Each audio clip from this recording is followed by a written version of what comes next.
Sorry, welcome again to my YT channel, mga kabrother ko, mga electricians, mga engineers yan.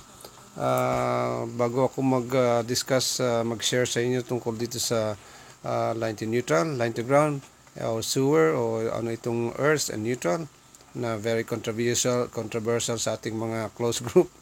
Okay, isa shoutout ko muna ang aking mahal na asawa na si Marley sa kanyang ika-T5th na birthday last September 23 and our anniversary last September 21. Talagang napakabuting asawa siya sa akin at lagi niya ako minamasahe. Okay, and also shout out to my avid fans na sina Micaela and Migs Castro, and to their future engineer na older brother na si Mati Castro. Maraming salamat sa inyong pagsusubaybay sa aking YouTube channel, and also to the beautiful Becca and her brother Ben Kagen, na masugid ko silang mga taga-subaybay sa aking YouTube channel. And also shout out to Engineer Robert Vallejos, na aking katunggali sa NBA Kupunan. Magcha-champion ng aming Lakers. Talo ka na. So, concede ka na. Okay, let's go to this topic right now. So, let's define first ano yung pagkakaiba ng neutral at ng grounding conductor. So, we have here the neutral conductor. Marami siguro sa atin magtataka na ang neutral conductor ay dalawang klase, isang current carrying conductor at isang hindi current carrying conductor, pero sila ay mga neutral. Okay, ang tawag din sa kanila, ang neutral ay grounded conductor, the same din yan, kaya sila tinawag na neutral. So sa ating gagawin ngayon, i-discuss ko lang dito ang mga current carrying para malaman natin kung ano ba ang function ng current carrying. Pero di-discuss ko rin ang hindi current carrying. Okay, dalawa yan. So, sa current carrying na mga conductor, circuit pala, ay meron siyang line 1 at line 2. Ito yan, no? Meron siyang line 1 at line 2. Sa dalawa niya, tapos sa gitna na niyan ay merong neutral. Okay? Yan yung galing yan sa three-phase Y system. Under normal operating condition, they are active or charged as a current carrying conductor ang neutral dyan. Alright? So, kung ating i-discuss ito, kang line 1 niya, kung meron kang line 1 na 100 amps dito, na-read niya ng 100 amps. Okay? Dito sa line 1 mo, nag-reading ka ng line. Sa line 2 mo naman, ang reading mo ay 100 amps din. Ang neutral conductor mo ay 0. Okay? 0 dito yan. Nag-cancel out itong dalawa.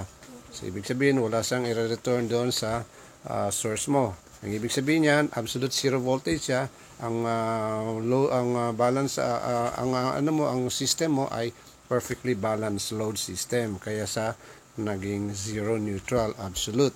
Pero pag hindi, na ganito mangyayari pag hindi. Kung ito ay sa line 1 mo is 100 amps, tapos dito naman sa line 2 ay 50 amps lang. Tandaan po natin to, ang i-return ng neutral mo rito sa source ay 50 amperes para mag-balance ulit ang system mo. Okay? Meron namang scenario na ganito. Ang line 1 mo rito is 100 amperes. Tapos ang line 2 mo ay 48 amperes. Saan napunta yung 2 amperes? Okay, yung 2 amperes, hanapin natin kung saan. Pero itong 48 amperes, ibabalik niya yan sa source. Itong 2 amperes, saan napunta ito? Napunta itong 2 amperes dito sa ECG o Equipment Grounding Conductor. Nagkaroon siya ng binid niya dun sa earth through the equipment grounding conductor ng mga appliances. Kaya nagkulang yan. Okay, wala naman problema yan dahil binid niya naman sa earth yan. Okay? Now, itong ating another here, okay, itong grounded conductor na ito, makikita nyo ito, ang tawag nila ay grounded conductor, hindi neutral. Actually, itong diagram na ito ay ito yung ginagamit sa mga probinsya. Ito, sinabi lang nila na grounded conductor, pero ang tawag talaga rito is grounded neutral conductor. Okay? Ang ibig sabihin niyan, itong ano na ito, line to neutral na yan, grounded conductor yan, ay active. Wala siyang unbalanced load, wala silang unbalanced load. At itong current na mapupunta rito ay the same as current na mapupunta din sa line. Kaya sila naging two-wire. It is actually a two-wire system. Kaya pag two-wire system ka rito, line to neutral ka, walang bumabalik dun sa source, kundi sila ay para lang line to line. Okay, the same ang kanilang current na pero active sila under normal condition. So yan yung siguro hindi maintindihan ng mga ano natin kung alin yung kung bakit line to neutral yan. Itong primary dito ay overhead yan, tapos neutral yan, galing yan sa 3-wire single phase na 120 o 240 doon sa source, okay, sa generator side niya. Tapos naka-shared yung neutral niya rito from primary to the secondary. So tinatawag dyan is line to grounded neutral, at ito yung ginagamit sa probinsya, sa mga liblib na puok. Okay, kaya ng return current ng neutral is a return current bus to source. Okay, ano natin yan, binabalik niyan sa neutral. Tapos yung sa source, safety protection lang ang itong ating mga conductor dito na ground. Yan ay mahalaga. Hindi pwede mawala yan. Kaya marami nagsasabi, line to neutral lang yun sa liblib na puok namin. Wala namang ground. Wala nga ground. Kung ibig sabihin, bahala na yung may-ari niyan pag nagkaroon ng surge o magkaroon ng ano dyan, talo pang wire nyo o may mga lightning strikes, babasagin niya yung susunugin niya yung ininyo kung wala kayong ground. Okay, pag-aaral natin mamaya. Direct, ang current natin is a normal, under condition is a return current path actually back to the source. At ito namang ating ground is a return path back to the fault, under fault condition, back to earth under fault condition yan. Okay. Alright, then this is a neutral. Neutral is 0 point reference and distribution panel transformer and bonded to ground. Okay, grounded conductor is another term for neutral. Okay, to keep it to 0 actually. Kaya ito ay solidly and intentionally connected to earth. At ito naman direct connected to earth for human. I mean this ground naman is directly connected to earth for human and properties. Yun yung earth is the surging point of the appliances. Pag may mga talo pang appliances natin, ang mga stray current niyan mapupunta doon sa ground, hindi mapupunta doon sa human pag hinawakan niya yung inyong mga appliances na may talop na wire. Okay?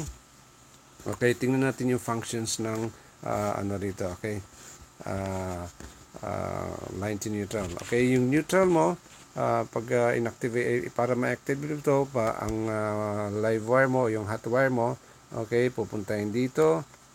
Pupunta dito sa breaker mo, then dito sa coil ng transformer, then to your neutral, then to back to this neutral sa prong mo, then i-activate na itong microwave oven mo. Yan yung line to neutral flow. It's a closed circuit actually yan. Okay, yan yung flow ng ano niya. Ang flow naman ng grounding is for safety lang, pero mahalaga ang ground. Okay, once na meron kang talop rito at binaba mo yan, ang mangyayari dyan, itong ano mo pupunta rito sa panel board, tapos lalabas dito sa ground mo rito sa EGC, then dito sa grounding bus bar, then papunta dito sa neutral bus bar, then papunta rito sa papunta rito dito sa ano niya, tapos sa breaker, papunta sa babalik dito sa hot niya. Okay, Then, dahil makikita niya ang low impedance path or low resistance path, ang gagawin niya ay, dahil dito sa naka-ground ito, at ito ay naka-band siya, makikita niya yung low impedance path o low resistance, less resistance sa yung circuit. Ang gagawin niya ay de-develop niya ang mataas na current para i-trip niya itong breaker. So, magiging safety na ito dahil naka-ground siya. Pwede mo nang hawakan to. Pwede mahawakan ng tao yan dahil trip na siya. Ngayon, ganun din dito sa dito kung naka-ground itong ating mga aircon. Diba, 3-prong yan. Ganun din. So, hanapin niya yan dahil at tapos i-trip niya yung breaker dahil nakikita niya ang low resistance path, current path on the way. Okay? Yan ang function ng ground. Okay, meron pa isang function ng ground. When lightning strikes, i-bleed niya lahat yan sa ground, ang mga negative particles, because ang ground is a neutral particles. Napakaraming particles pag maano yung ground mo. So, ito maano niya rin, hindi ka rin maka-ground dito pag merong lightning strikes, dadump niya lahat ng negative particles dito because ang electrons is a flow of electricity is the electrons. So, bibleed niya rito sa ground yan, mga neutral din dyan. Hanggat sa mawala yung hindi strikes mo yung ano. Pag wala kang grounding dito, ang mangyayari niyan, pag nag-strike ang earth, itong sisirain niya, susunugin niya.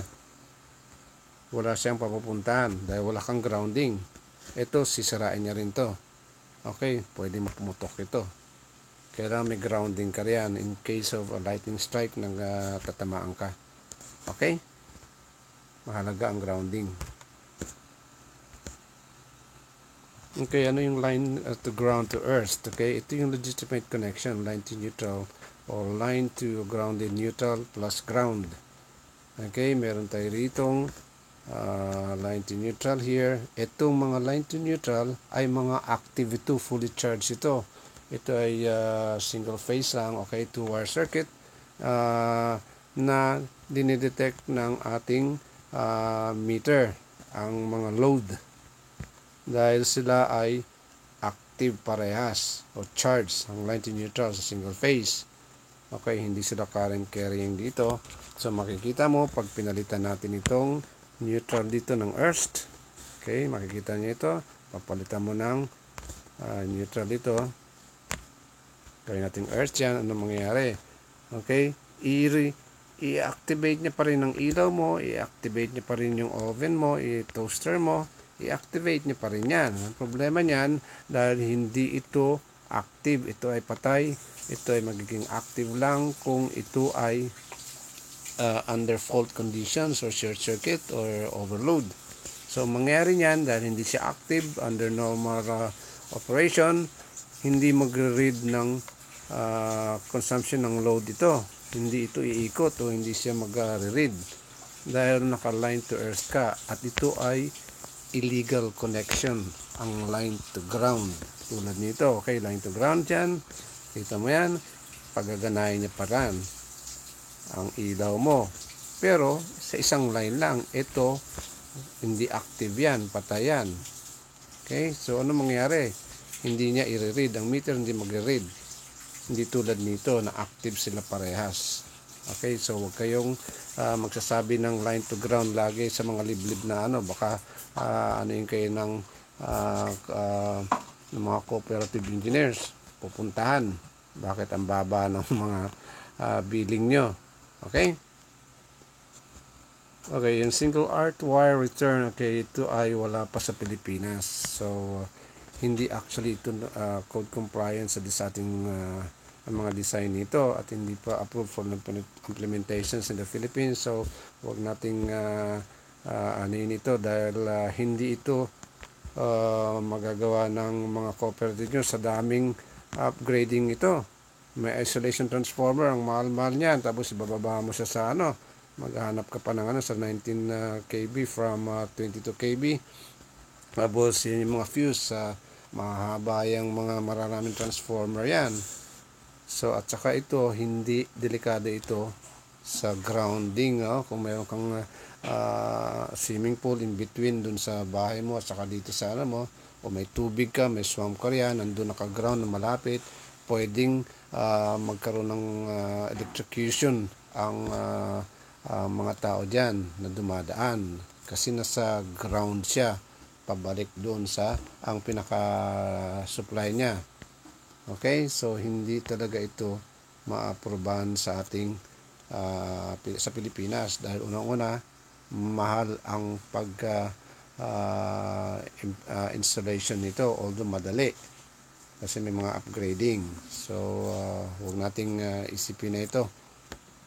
Tsaka na lang pag meron yan, hindi talaga applicable yan dito sa atin. Okay? Okay, that's all mga katropang electrician. Please subscribe my channel at sana marami kayong natutunan sa topic na ito.